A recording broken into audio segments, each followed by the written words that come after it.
Hello po, welcome to my YouTube channel. Mega mega love shout out po sa ating mga OFW. Ayan, mag-ingat po tayo kaysan sulok po tayo ng mundo. Ngayon po may panibago po akong opinion, panibago pong video, wala po tayong live kasi masyado po konti lang po ang oras ko ngayon dahil Sunday. Ayan, ngayon po mga langga at mga solid karina, no, wag po natin bigyan ng kahulugan ang hindi po pagpunta ni Rina at hindi po pagsama ni Rina sa banding po ng Angel ng Kalingap. Okay po.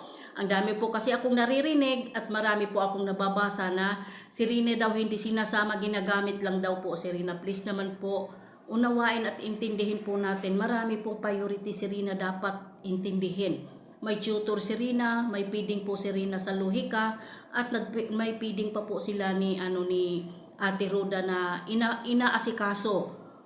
Sobrang busy na po at kunti lang po ang time ni Rina at dali lang po mapagod si Rina. Marami pa pong pagkakataon na magsama-sama po ang mga Kalingap Angels. Di po ba? Luwakin natin at intindihin po natin mga langga at mga solid Rina.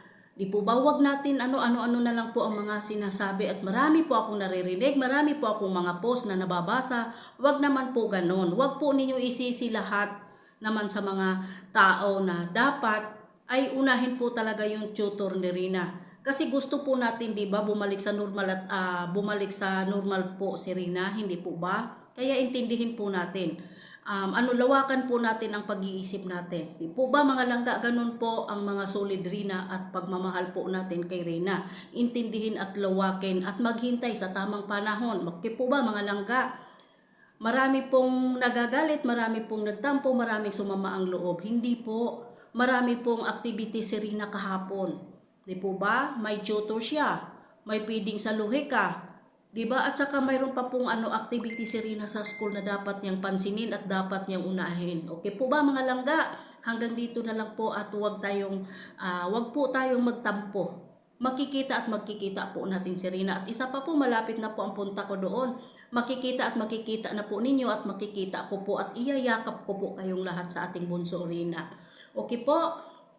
Hanggang dito na lang po ang aking video. Maraming salamat po sa lahat at sumusuporta kay Rina at sumusuporta kay Hasa26 TV. Mega love shout out po sa Japan Charity Group. Ang kanilang founder po nito si Tita Ims at ang kanyang admin na si Ma'am Hassel. At sa lahat po ng mga admin, hindi ko po sila kilala. Sila lang po dalawa ang kilala ko. Mega love shout out po.